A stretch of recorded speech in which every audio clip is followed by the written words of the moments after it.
Hi friends, இன்றைக்கி நம்ம என்ன எடுத்துருக்கோம்னா மீன் குழம்பு வைக்கிறதுக்காக மண் சட்டி எடுத்துருக்கோம். நல்லா காஞ்சிடுச்சு. நம்ம எண்ணெய் தேவையான அளவுக்கு ஊற்றிக்கலாம். எண்ணெயும் காஞ்சிடுச்சு.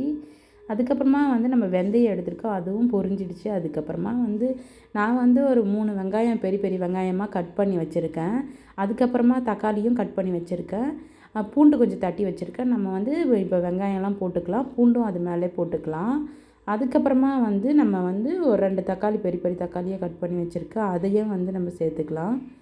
சேர்த்துட்டு நல்லா எல்லாத்தையும் ஒன்றாவே சேர்த்துட்டு நம்ம உப்பு கொஞ்சம் போட்டு நல்லாவே வதக்கணுமா.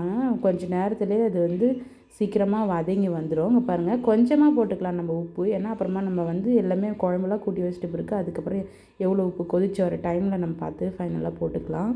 இப்போ நான் கல் உப்பு கொஞ்சம் எடுத்துருக்கேன், அதை நல்லா வதங்கிறதுக்காக நம்ம போட்டுக்கலாம்.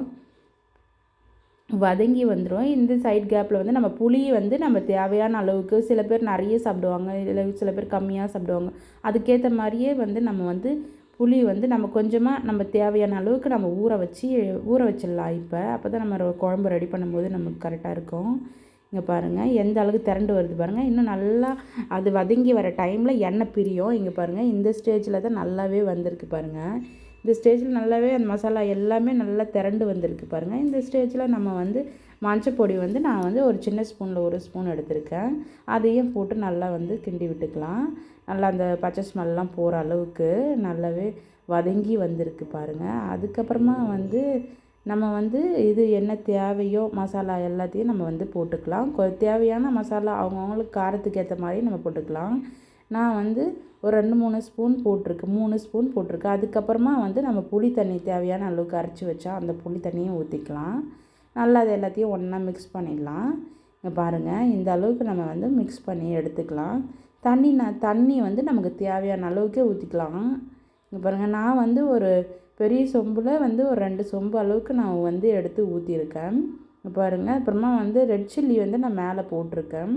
போட்டு அது ரெட் சில்லி நான் ஒரு ஸ்பூன் நல்லா கோபுரமாக எடுத்து போட்டிருக்கேன். அதை போட்டு நம்ம நல்லா மிக்ஸ் பண்ணி கலந்து விட்டுக்கலாம். இங்கே பாருங்கள், எல்லாமே மிக்ஸ் ஆகிடுச்சு. தண்ணி எல்லாமே போதுமான லாஸ்ட்டாக ஃபைனலாக நம்ம காரெல்லாம் செக் பண்ணிக்கலாம். செக் பண்ணிவிட்டு உப்புலாம் கரெக்டாக தானே, அப்புறம் தட்டு போட்டு மூடிக்கலாம். நல்லா கொதிச்சுட்டே இருக்கோங்க. பாருங்கள் எந்த அளவுக்கு, இப்போ இந்த அளவுக்கு வந்துடுச்சு. இது நல்லா கொதிக்கிற அளவுக்கு இன்னும் கொஞ்சம் விட்டோம்னா நமக்கு எண்ணெயும் நல்லாவே திரண்டு வரும். அப்போ தான் அதுதான் ஃபைனல் ஸ்டேஜ். நம்ம ஃபிஷ் நம்ம பாறை தான் எடுத்திருக்கோம், அதை கழுவி வச்சுருக்கேன். இங்கே பாருங்கள், க்ளீன் பண்ணி வச்சுருக்கோம்.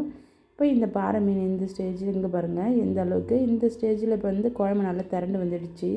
இப்போ நம்ம போட்டுடலாம், ஒரு மீனாக எடுத்து போட்டுடலாம்.